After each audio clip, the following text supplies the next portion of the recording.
అన్నమయ్య ప్రాజెక్టుతో సర్వస్వం కోల్పోయిన వరద బాధితులను ప్రభుత్వం అన్ని విధాలా ఆదుకుంటుందని ఉప ముఖ్యమంత్రి పవన్ కళ్యాణ్ భరోసా ఇచ్చారు. గత ప్రభుత్వ తప్పిదాలను సరిదిద్దేందుకు జిల్లా కలెక్టర్ ఆధ్వర్యంలో ఉన్నతాధికారుల కమిటీ మరోసారి వరద గ్రామాల్లో పర్యటిస్తుందని పవన్ తెలిపారు. అన్నమయ్య ప్రాజెక్టుతో సర్వం కోల్పోయిన వరద బాధితులను ప్రభుత్వం అన్ని విధాలా ఆదుకుంటుందని ఉప ముఖ్యమంత్రి పవన్ కళ్యాణ్ భరోసా ఇచ్చారు. రైల్వే కోడూరు పర్యటన ముగించుకుని రాజంపేట మండలం పులపుత్తూరు గ్రామానికి చేరుకున్న పవన్ అక్కడ ఏర్పాటు చేసిన గ్రామ సభలో బాధితులతో మాట్లాడారు. 3 ఏళ్ల కిందట అన్నమయ్య డ్యాం తెగిపోయి ప్రాణ ఆస్తి నష్టం సంభవించినా ఇంతవరకు పునరావాసం కల్పించలేదని బాధితులు పవన్ ఎదుట మొరపెట్టుకున్నారు. గత ప్రభుత్వ తప్పిదాలను సరిదిద్దేందుకు జిల్లా కలెక్టర్ ఆధ్వర్యంలో ఉన్నతాధికారుల కమిటీ మరోసారి వరద గ్రామాల్లో పర్యటిస్తుందని పవన్ తెలిపారు. వరద బాధితులు తమ సమస్యలను కమిటీ దృష్టికి తీసుకురావాలని పేర్కొన్నారు. గత ప్రభుత్వ హయాంలో వైఎస్ఆర్ కాంగ్రెస్ పార్టీ స్థానిక ఎమ్మెల్యే 300 ఎకరాల ప్రభుత్వ భూమిని కబ్జా చేశారని ప్రజలు ఫిర్యాదు చేయగా విచారణలో అన్ని అక్రమాలు వెలికితీసి దోషులను చట్టప్రకారం శిక్షిస్తామని పవన్ పేర్కొన్నారు. స్కిల్ సెన్సస్ సర్వే నిర్వహణపై స్కిల్ డెవలప్మెంట్ అధికారులతో మంత్రి లోకేష్ సమీక్షించారు. యువతకు ఉద్యోగాల కల్పన మాత్రమే స్కిల్ సెన్సస్ సర్వే అంతిమ లక్ష్యమని ఆ దిశగా నైపుణ్య గణన జరగాలని మంత్రి లోకేష్ స్పష్టం చేశారు. రాష్ట్రంలో ప్రతిష్టాత్మకంగా చేపట్టనున్న నైపుణ్య గణన సర్వే మొక్కుబడిగా కాకుండా సమర్థవంతంగా చేపట్టాలని మంత్రి నారా లోకేష్ పేర్కొన్నారు. స్కిల్ సెన్సస్ సర్వే నిర్వహణపై స్కిల్ డెవలప్మెంట్ అధికారులతో ఉండవల్లిలో మంత్రి లోకేష్ సమీక్షించారు. స్కిల్ సెన్సెస్లో భాగంగా యువతకు చెందిన విద్య, ఉపాధి, నైపుణ్య ప్రొఫైల్స్ను క్రోడీకరించి ప్రభుత్వమే ఒక ప్రత్యేక రెస్యూమ్ తయారు చేస్తుందన్నారు. ఈ ప్రొఫైల్స్ను ప్రముఖ కంపెనీలకు నేరుగా యాక్సెస్ ఇస్తామని చెప్పారు. తద్వారా ఆయా కంపెనీలకు అవసరమైన నైపుణ్యం ఉన్న యువతను నేరుగా ఎంపిక చేసుకునే విధానం అందుబాటులోకి తీసుకువస్తామని తెలిపారు. స్కిల్ సెన్సెస్ సర్వే అంతిమ లక్ష్యం యువతకు ఉద్యోగాల కల్పన మాత్రమేనని ఆ దిశగా నైపుణ్య గణన జరగాలని మంత్రి లోకేష్ అన్నారు. రాష్ట్రంలో ఉన్న పరిశ్రమల పెద్దలు, జాబ్ పోర్టల్స్ నిర్వాహకులతో మాట్లాడి మెరుగైన నైపుణ్య గణనకు సలహాలు తీసుకోవాలని అధికారులకు సూచించారు. నైపుణ్య గణన తర్వాత యువత కోసం స్కిల్ డెవలప్మెంట్కు చర్యలు చేపడతామని తెలిపారు.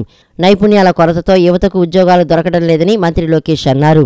పరిశ్రమలకు అవసరమైన నైపుణ్య శిక్షణ, యువతకు ఉద్యోగాల కల్పన ఈ 2 అంశాలే నైపుణ్య గణన అంతిమ లక్ష్యమని లోకేష్ పేర్కొన్నారు. పరిశ్రమలకు కావలసిన నైపుణ్య శిక్షణ ఇచ్చేందుకు అవసరమైన చర్యలు చేపట్టాలని అన్నారు. స్కిల్ సెన్సస్ కోసం రూపొందించిన యాప్లో పొందుపరిచిన అంశాలను అధికారులు వివరించారు. యాప్లో పలు మార్పులు చేయాలని లోకేష్ అధికారులకు సూచించారు. న్యాయపరమైన చిక్కులు తొలగించి రాష్ట్రంలో వివిధ విశ్వవిద్యాలయాల పరిధిలో ఖాళీగా ఉన్న అధ్యాపక పోస్టుల భర్తీకి చర్యలు తీసుకోవాలని మంత్రి లోకేష్ ఉన్నత విద్యాశాఖ అధికారులను ఆదేశించారు. యూనివర్సిటీల ర్యాంకింగ్స్ మెరుగుదలకు ప్రణాళికాబద్ధంగా ముందుకు సాగాలని పేర్కొన్నారు. జవహర్లాల్ నెహ్రూ ఫార్మసిటీలో జరిగిన ప్రమాదంలో గాయపడిన వారిని హోంమంత్రి అనిత పరామర్శించారు. రసాయనాలు కలిపేటప్పుడు ఈ ప్రమాదం జరిగిందని, 4 కార్మికులకు గాయాలయ్యాయని తెలిపారు. గాయపడిన వారికి సరైన వైద్యం అందించాలని అధికారులకు ఆదేశాలు ఇచ్చినట్లు తెలిపారు. అనకాపల్లి జిల్లాలోని అచ్యుతాపురం ఫార్మా ఘటన మరొక ముందే పరవాడ జవహర్లాల్ నెహ్రూ ఫార్మాసిటీలో మరో ప్రమాదం చోటు చేసుకుంది. ఈ ప్రమాదంలో గాయపడిన వారిని హోంమంత్రి వంగలపూడి అనిత పరామర్శించారు. రసాయనాలు కలిపేటప్పుడు ఈ ప్రమాదం జరిగిందని, 4 కార్మికులకు గాయాలయ్యాయని తెలిపారు. గాయపడిన వారికి మెరుగైన వైద్యం అందించాలని అధికారులకు ఆదేశాలు ఇచ్చినట్లు తెలిపారు. బాధిత కుటుంబాలకు ప్రభుత్వం అండగా ఉంటుందని మంత్రి హామీ ఇచ్చారు. యాజమాన్యాలు నిర్లక్ష్యం వలన పరిశ్రమల్లో ప్రమాదాలు జరుగుతున్నాయని, పరిశ్రమల యాజమాన్యాలు భద్రతాపరమైన జాగ్రత్తలు తీసుకోవాలని తెలిపారు. త్వరలో పరిశ్రమల భద్రతపై సమావేశం నిర్వహిస్తామని పేర్కొన్నారు. ఒక కమిటీ వేసి పూర్తి స్థాయిలో పర్యవేక్షిస్తామని అన్నారు. ప్రమాదాలు పునరావృతం కాకుండా చర్యలు తీసుకుంటామని పేర్కొన్నారు. ఎల్జీ పాలిమర్స్ లాంటి పెద్ద ఘటన జరిగినప్పుడు కనీసం అప్పటి సీఎం పరామర్శకు కూడా రాలేదని మంత్రి అనిత విమర్శించారు. ఈరోజు ఇలాంటి యాక్సిడెంట్లు అనేది దాచేస్తే దాగిపోయేవేం కాదు. మనం దాచేయాలనుకున్నా కూడా ఇంకా స్ప్రెడ్ అయ్యే పరిస్థితి. వాళ్ళు ఏంటంటే వాళ్ళ ఇంటెన్షన్ ఏంటంటే ఏదో గొడవ జరిగిపోతుందేమో, ఏదో ఇబ్బంది అవుతుంది, మాకు కుటుంబం వచ్చి బాధపడుతుంది. ఇప్పుడు ఆ కుటుంబం వాళ్ళ పెద్దని సంపాదించే పెద్దని కోల్పోతున్నప్పుడు బాధపడదా? దానికి మనం ప్రిపేర్డ్గా ఉండాలి. మనం ఏం చేయాలి, ఏం చెప్పాలని ప్రిపేర్డ్గా ఉండాలి యాజమాన్యాలు. అంతే తప్పించి దాచేస్తాము, లోపల తీసుకొచ్చేసి ఎవరికి తెలియకుండా కామప్ చేసేస్తామంటే అవ్వదు. ఈ రోజుల్లో సేఫ్టీ మేనేజర్స్ అని చెప్పి అవుట్ సోర్సింగ్ తెప్పించుకుంటున్నారండి. ఇందా కలెక్టర్ గారు చెప్తున్నారు, అవుట్ సోర్సింగ్ నుంచి వాళ్ళకి కనీసం క్వాలిఫికేషన్.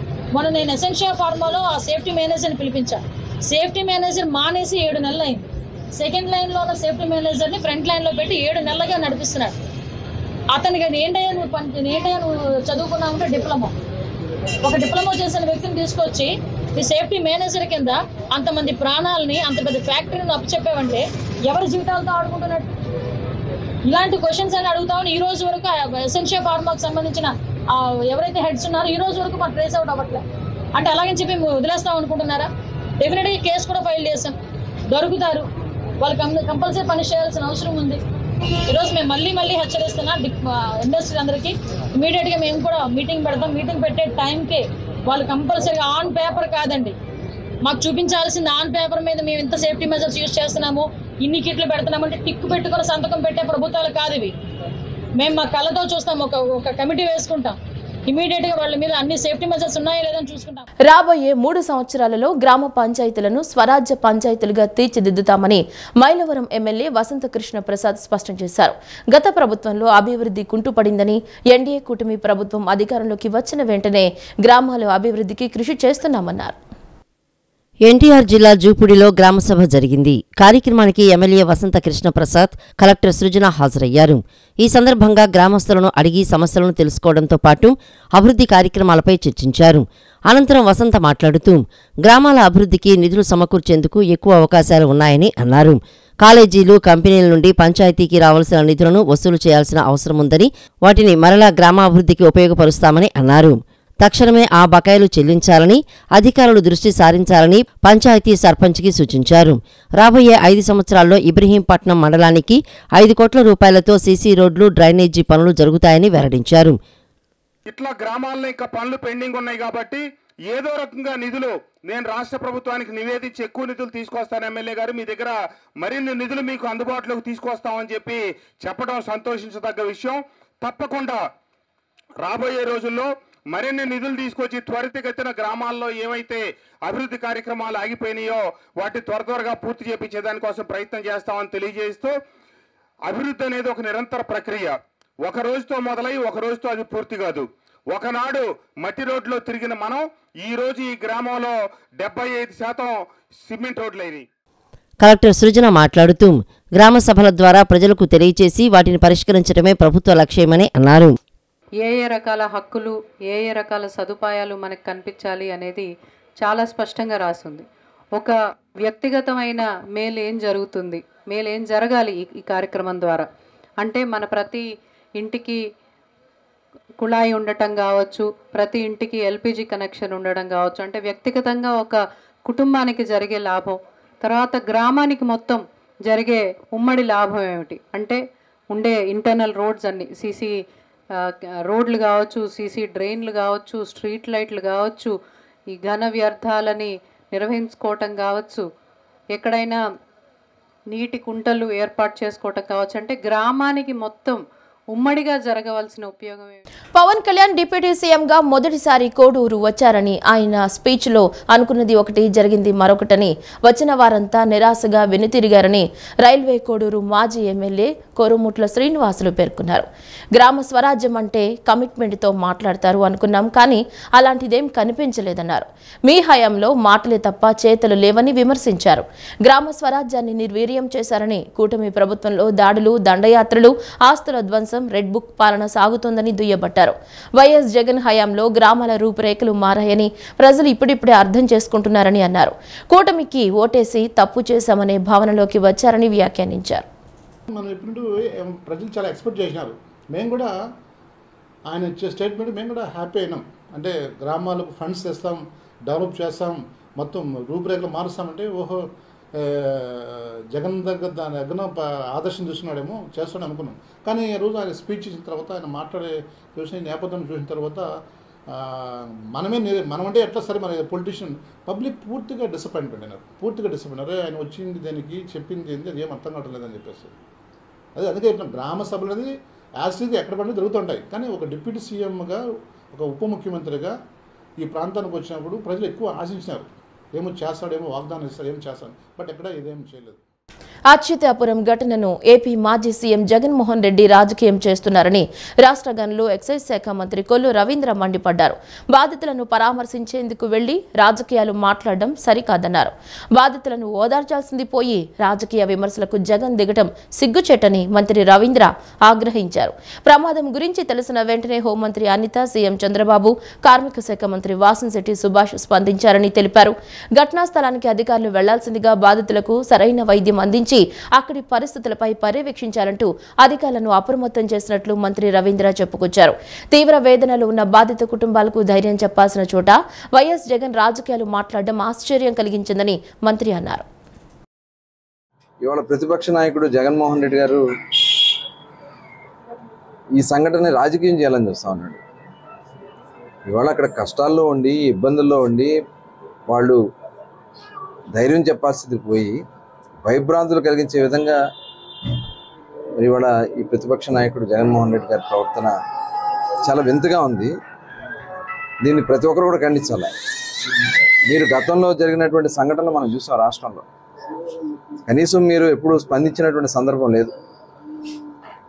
హుద్హుద్ తుఫాన్ వచ్చినా తిత్లీ తుఫాన్లు వచ్చినా ఆ జిల్లాలో పర్యటిస్తూ అక్కడి నుంచి రెస్ట్ తీసుకుంటాకి వెళ్ళారు తప్ప మీరు ఏ రోజు బాధితులు కానీ ప్రజల గురించి కానీ పట్టించుకోవాలి.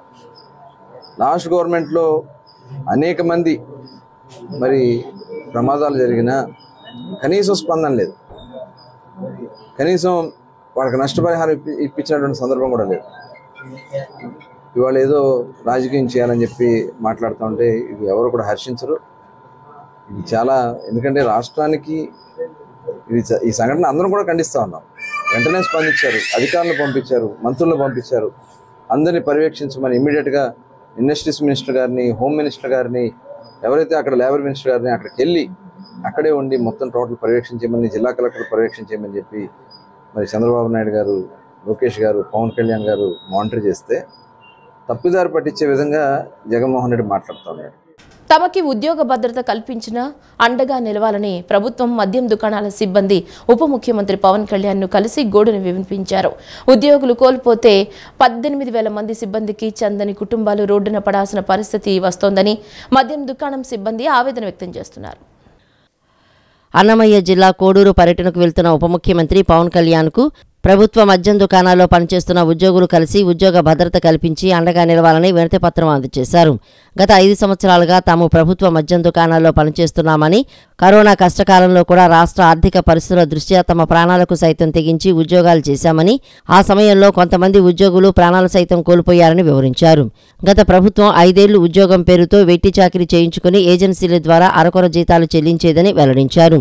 ఉద్యోగులకు రావాల్సిన బోనస్సులు, ఓటీలు తదితర అలవెన్సులకు సంబంధించి ₹1 కూడా చెల్లించకుండా తీవ్ర ఇబ్బందులకు గురిచేసిందని పవన్ కళ్యాణ్ ఎదుట ఆవేదన వ్యక్తం చేశారు. తాము గత ప్రభుత్వ హయాంలో పత్రికా ప్రకటన ద్వారా ఇచ్చిన మద్యం దుకాణాల్లో ఉద్యోగాలకు నోటిఫికేషన్ ఇస్తే ఇంటర్, డిగ్రీ పూర్తి చేసుకున్న పేద, మధ్యతరగతి కుటుంబాలకు చెందిన నిరుద్యోగులు అప్లై చేసుకున్నామని తెలిపారు. తమను డిస్ట్రిక్ట్ సెలక్షన్ కమిటీ ద్వారా ఉద్యోగ నియామకాల ప్రక్రియ పూర్తి చేశారని తెలియజేశారు. ఇప్పుడు ఏర్పడిన నూతన ప్రభుత్వం ప్రవేశపెట్టే మద్యం పాలసీకి తాము వ్యతిరేకం కాదని, తమకి ఏదో ఒక చిన్నపాటి ఉద్యోగ భద్రత కల్పించాలని ప్రభుత్వాన్ని వేడుకుంటున్నామని తెలిపారు. ఉద్యోగాలు కోల్పోతే 18,000 మంది సిబ్బందికి చెందిన కుటుంబాలు రోడ్డున పడాల్సిన పరిస్థితి వస్తోందని మద్యం దుకాణం సిబ్బంది ఆవేదన వ్యక్తం చేస్తున్నారు. ఇక్కడ మా యొక్క సమస్య ఏంటంటే మెయిన్ మాకు ఉద్యోగ భద్రత కావాలి. మా కుటుంబాలు 15,000 మంది ఉన్నారండి ఇందులో స్టాఫ్. ఇప్పుడు గవర్నమెంట్ కొత్త పాలసీ అంటున్నారు, అది ప్రైవేటా గవర్నమెంట్ అనేది మాకు తెలియడం లేదు. కాబట్టి ఈ 15,000 మంది కుటుంబాలు ఎక్కడ రోడ్డులు పడతాయనేసి మేము డిప్యూటీ సార్ని కలవడానికి వచ్చాము. సార్కి మా యొక్క రిప్రజెంటేటివ్ లెటర్ ఇవ్వడం జరిగింది. మా సమస్య మీద సారు సానుకూలంగా స్పందించి మీకు న్యాయం చేస్తామని చెప్పారు. ఇప్పుడు మేము ఇక్కడ నుంచి నారా చంద్రబాబు నాయుడు గారు కానీ, లోకేష్ గారు కానీ, Kollu Ravindra excise minister sir కానీ అందరికీ మనం రిప్రజెంటేటివ్ ఇవ్వడం జరిగింది. దయ ఉంచి చెప్తున్నాం సార్, మా యొక్క బతుకుల్ని ఆలోచించండి. 15,000 మంది కుటుంబాలు, మీరు ఏ యొక్క నిర్ణయం తీసుకున్నా మాకు సమ్మతమే. మాకు మీరు ప్రైవేట్ పాలసీ వచ్చినా పర్లేదు, కానీ మాకు ఏ గవర్నమెంట్కి సంబంధించిన సెక్టర్లలో ఆయా క్వాలిఫికేషన్లు ఇంటర్, డిగ్రీ క్వాలిఫికేషన్ ఎవరు మీకు ఎట్లయితే తీసుకున్నారో మాకు వైన్ షాపులలో, అదేవిధంగా గవర్నమెంట్ సంబంధించిన శాఖలలో. ప్రస్తుత ముఖ్యమంత్రి చంద్రబాబు చేస్తున్న అభివృద్ధి పనులు గత 5 ఏళ్లలో జగన్మోహన్ రెడ్డి ఎందుకు చేయలేకపోయారని సోషల్ డెమోక్రటిక్ ఫ్రంట్ రాష్ట్ర అధ్యక్షులు, టీడీపీ రాష్ట్ర నాయకులు మాదిగని గురునాథం ప్రశ్నించారు. చంద్రబాబు సారథ్యంలో కూటమి ప్రభుత్వం 2 నెలలు చేసిన అభివృద్ధి రాష్ట్రం 4వ స్థానంలో నిలిచామని కొనియాడారు. ఆటోనగర్ తెలుగుదేశం పార్టీ కార్యాలయంలో సోషల్ డెమోక్రటిక్ ఫ్రంట్ రాష్ట్ర అధ్యక్షుడు, టీడీపీ రాష్ట్ర నాయకులు మాదిగాని గురునాథం విలేకరుల సమావేశం నిర్వహించారు. విజయవాడలో ఆదివాసీ ప్రపంచ దినోత్సవ కార్యక్రమాన్ని ఏర్పాటు చేసేందుకు ముఖ్యమంత్రి చంద్రబాబు నాయుడికి సహకరించిన విద్యాశాఖ మంత్రి నారా లోకేష్, ఎంపీ కేశినేని శివనాథులకు సోషల్ డెమోక్రటిక్ ఫ్రంట్ రాష్ట్ర అధ్యక్షుడు, టీడీపీ రాష్ట్ర నాయకులు మాదిగాని గురునాథం ధన్యవాదాలు తెలిపారు. గత జగన్ ప్రభుత్వం లెక్కలేనన్ని తప్పులు చేసిందని, ప్రజా సంక్షేమం, అభివృద్ధి కార్యక్రమాలు ఏ ఒక్కటి చేయలేకపోయిందని విమర్శించారు. ప్రమాణ స్వీకారం చేసిన నాటి నుంచి ముఖ్యమంత్రి చంద్రబాబు, ఎంపీ కేశినేని శివనాథ్ అమరావతి రాజధాని అభివృద్ధి కోసం ఏ అవకాశాన్ని విడిచిపెట్టకుండా కేంద్రం నుంచి నిధులు రాబట్టేందుకు తీవ్రంగా కృషి చేస్తున్నారని కొనియాడారు. 186 కిలోమీటర్లు గల విజయవాడ ఇన్నర్ రింగ్ రోడ్డు కోసం 25,000 కోట్ల రూపాయల డీపీఆర్ సిద్ధం చేయించారని తెలిపారు. కాలుష్యం, ట్రాఫిక్ నియంత్రణ చేయటానికి ఎన్టీఆర్ విశ్వవిద్యాలయం నుంచి నిడమానూరు వరకు ఫ్లైఓవర్ వరకు డీపీఆర్ శాంక్షన్ చేయటం జరిగిందన్నారు.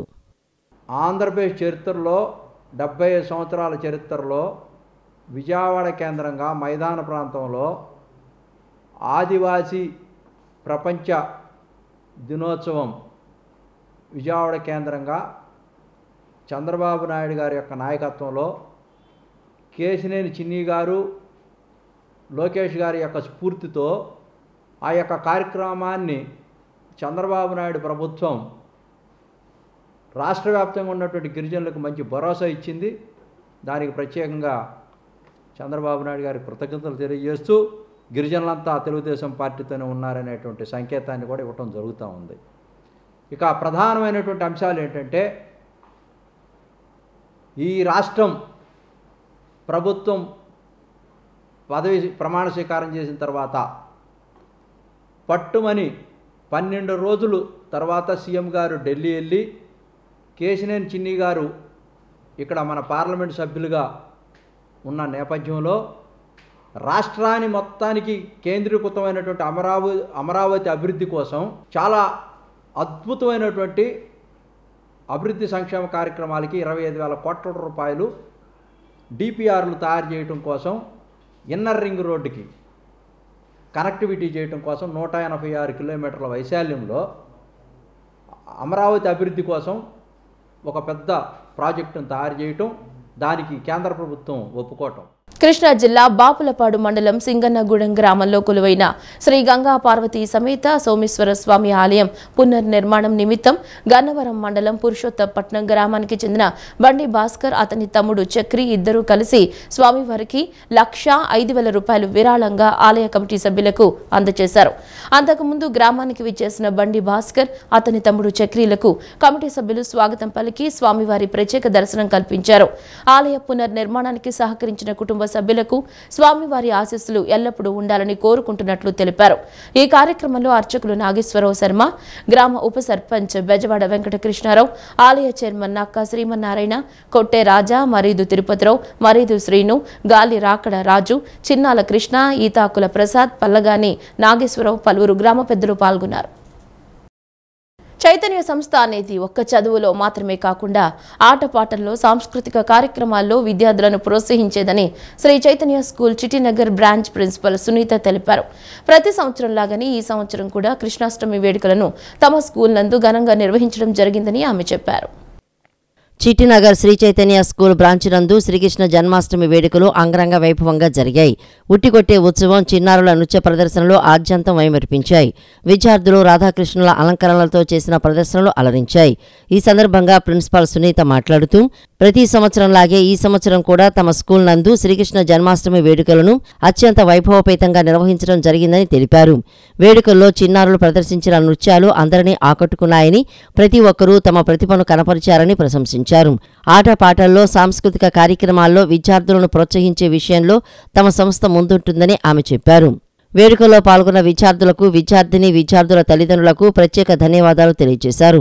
ఇటువంటి చక్కటి బృహత్తర కార్యక్రమాలను నిర్వహించడానికి సహాయపడుతున్న ఉపాధ్యాయులు రాజేష్, మురళీకృష్ణ, డీన్ తదితర సిబ్బందికి ఆమె ప్రత్యేక కృతజ్ఞతలు తెలిపారు. ప్రతి సంవత్సరం మేము కృష్ణాష్టమి వేడుకలు చాలా ఘనంగా జరుపుకుంటాం. అదేవిధంగా ఈసారి కూడా ఉట్టి ఉత్సవం కానీ, పిల్లల నృత్యాలు కానీ, రాధాకృష్ణుల అలంకరణలతో వీళ్ళు వచ్చి చాలా అనేకమైన వివిధమైన ప్రదర్శనలతో అందరినీ అలరించబోతున్నారు. చైతన్య అంటే చదువులోనే కాదు, ఆటపాటలు, సాంస్కృతిక కార్యక్రమాల్లో కూడా మొట్టమొదటి స్థానం ఆక్రమిస్తారు.